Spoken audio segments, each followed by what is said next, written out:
하나님 아버지 은혜를 감사합니다. 오늘도 우리에게 귀한 주일을 주셨사오니 하나님 앞에 기도함으로 이 귀한 날을 시작하기 원합니다. 성령님 우리를 인도하여 주시옵소서. 예수님 이름으로 기도드립니다. 아멘. 찬송가 193장 하나님께 찬양드립니다. 성령의 봄바람 불어오니 믿음의 새싹이 움터오고 성령의 단비로 흡족하니 메마른 영혼을 적셔주네. 불같은 성령 임하시니 마음의 기쁨 넘쳐나네. 성령의 생수를 마시는 자 갈급한 심령이 해갈되고 성령의 충만함 받은 자는 마음의 평안을 누리겠네. 성령의 감동 받은 자는 주님의 사랑 깨닫겠네. 성령의 은사를 받은 자는 시기와 질투가 사라지고 성령의 지혜를 받은 자는 이웃과 한 형제 되었도다.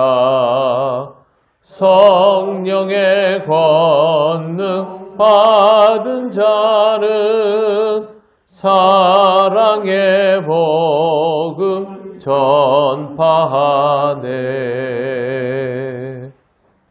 아멘. 하나님 말씀 로마서 16장 2절입니다. 다 같이 봉독하겠습니다. 너희는 주 안에서 성도들의 합당한 예절로 그를 영접하고 무엇이든지 그에게 소용되는 말을 도와줄지니 이는 그가 여러 사람과 나의 보호자가 되었습니다. 아멘.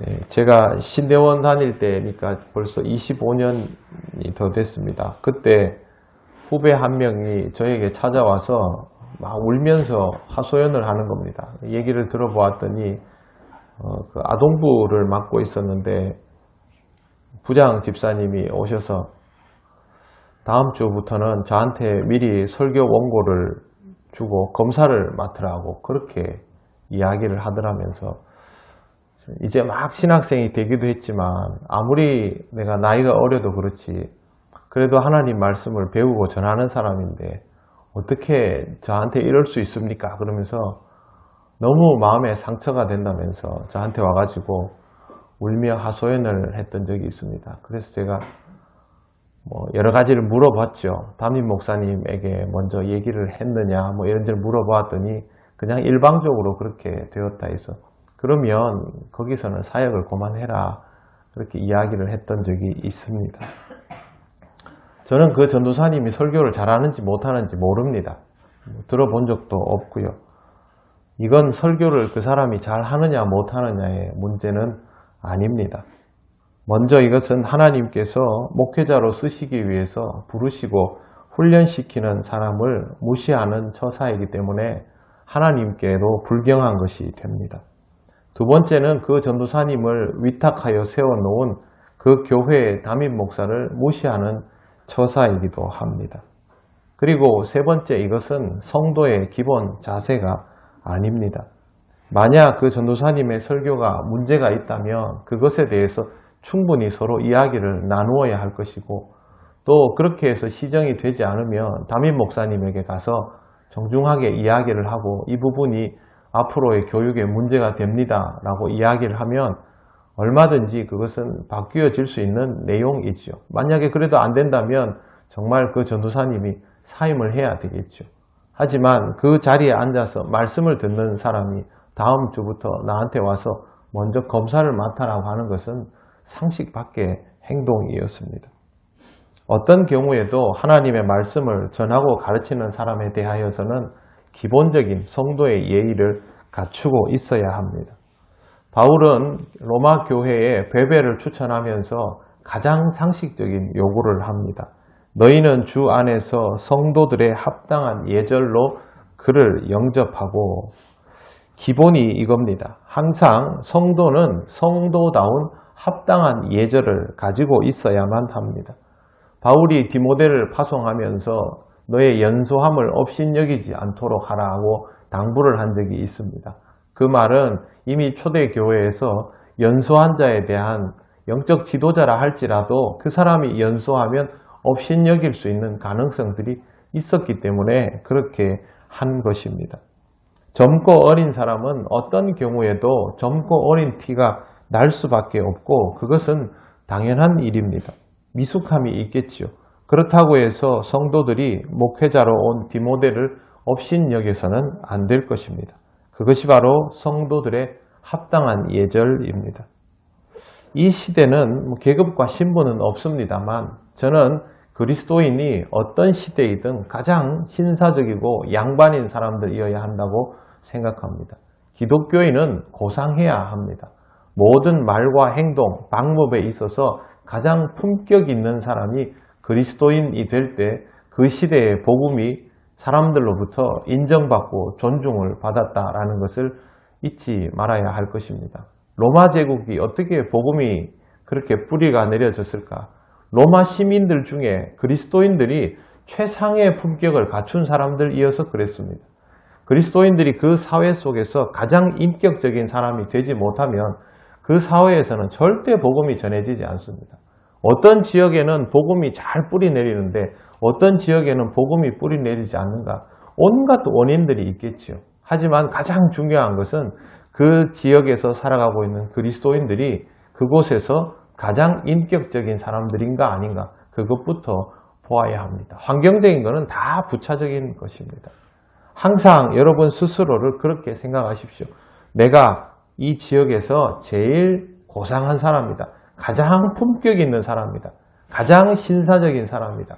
이런 마음이 기본적으로 깔려 있어야 합니다. 그래서 제가 여러분들에게 항상 서로를 대함에 있어서 말과 행동을 조심하고 나보다 손 아래 사람일지라도 어른이면 어른으로서의 대우를 반드시 해줘야 한다라고 말씀드리는 이유도 바로 여기에 있습니다. 그 다음에 보시면 무엇이든지 그에게 소용되는 바를 도와줄지니 이는 그가 여러 사람과 나의 보호자가 되었음이라. 바울은 베베에 대하여 단순히 예를 다해 영접하는 정도가 아니라 필요한 것들을 적극적으로 지원해 주라고 합니다. 한마디로 말해서 바울이 가면 받을 수 있는 그 존중과 예우를 베베에게도 그대로 해주라는 것이죠. 바울이 이렇게 청하는 또 하나의 이유는 베베가 바울을 포함한 여러 사람의 보호자가 되어 주었기 때문입니다. 우리는 당연히 베베보다 바울을 더 큰 사람이라고 생각합니다. 그거는 이의가 없겠지요. 하지만 바울의 입장에서는 베베가 더 큰 사람일 수도 있습니다. 우리는 바울이 제일 큰 사람이라고 생각하는데 바울은 베베를 더 큰 사람이라고 생각합니다. 성경에 보시면 여러 사람과 나의 보호자, 바울이 베베를 의지한다라는 뜻이죠. 그러면 베베는 정말 큰 사람입니다. 우리는 베베가 남긴 것을 하나도 모릅니다. 로마서 편지나 같은 이런 걸 남긴 적도 없고 또 베베의 가르침이 무엇이었는지도 모르고 로마 교회에 가서 무엇을 했는지도 구체적으로는 아는 것이 하나도 없습니다. 바울이 이렇게 부탁을 해야만 납득이 될 정도로 그냥 평범해 보이는 그런 여인일 수도 있습니다. 하지만 신약 성경이 기록된 시대 안에서 우리가 생각하는 사실상 가장 큰 사람인 사도 바울이 자신이 보호를 받았고 소중한 사람, 특별한 사람, 큰 사람이라고 여길 만큼의 인물이 베베라는 것을 주목할 필요가 있습니다. 로마서가 이렇게 우리에게 전해진 것은 바울이 이 편지를 써서 로마 교회에 보냈기 때문이기도 하지만 베베가 이 편지를 들고 가서 로마 교회에서 이 편지의 내용을 잘 전달하고 로마 교인들을 실제로 훈련시켰기 때문입니다. 그러니 베베의 역할이 얼마나 큽니까? 하나님은 하나님을 믿는 자들이 교회에서 이렇게 베베와 같이 소중하게 쓰임받는 사람이 되기를 원하십니다. 여러분을 목양하는 저도 당연히 이런 말씀을 여러분에게 드립니다. 제가 여러분에게 말씀을 전하지만 어떤 면에서는 저는 여러분을 굉장히 의지하고 또 제가 여러분을 신앙적으로 보호하지만 여러분의 보호를 받으며 오늘까지 이루고 있습니다. 저에게는 여러분들이 가장 큰 사람이죠.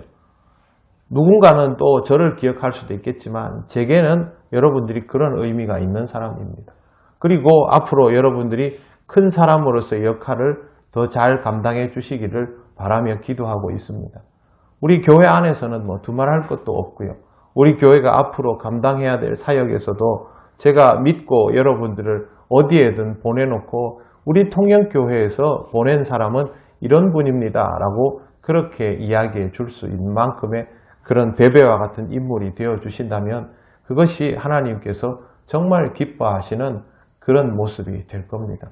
우리 교회 성도 한 사람 한 사람이 신앙적으로 잘 성장하고 견고하여져서 이렇게 베베와 같이 한 시대의 소중한 틀들을 작은 지역에서 다져나가는 그런 아름다운 성도의 모습을 만들어 가시면 좋겠습니다.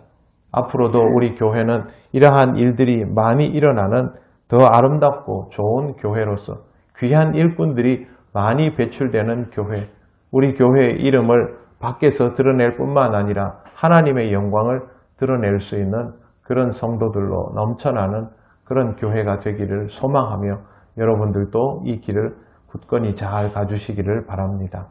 기도드리겠습니다. 하나님 은혜를 감사합니다. 하나님께서 불러주셔서 성도로의 삶을 시작하고 시간이 지남에 따라 하나님의 쓰임받는 일꾼으로 살아가게 하신 것을 감사합니다. 하나님 우리 교회 모든 성도들이 베베와 같이 하나님께서 믿고 맡길 만한 귀한 일꾼으로 자리매김되도록 역사하여 주시옵소서. 우리의 작은 일들이 그저 작은 일이 아니라 로마 교회가 지탱되어 가는 것처럼 한 교회를 살리고 한 생명을 살려나가는 소중한 일이 되어갈 줄로 믿습니다. 믿음을 가지고 우리 자신을 키워나가는, 성장시켜 나가는 그러한 귀한 역사가 있도록 인도하여 주시옵소서. 오늘 거룩한 주일 하나님께서 이끄시는 귀한 날, 귀한 은혜를 누릴 수 있기를 간절히 원하오며 예수님 이름으로 기도드립니다. 아멘. 하늘에 계신 우리 아버지, 아버지의 이름을 거룩하게 하시며 아버지의 나라가 오게 하시며 아버지의 뜻이 하늘에서와 같이 땅에서도 이루어지게 하소서. 오늘 우리에게 일용할 양식을 주시고 우리가 우리에게 잘못한 사람을 용서하여 준 것 같이 우리 죄를 용서하여 주시고 우리를 시험에 빠지지 않게 하시고 악에서 구하소서. 나라와 권능과 영광이 영원히 아버지의 것입니다. 아멘.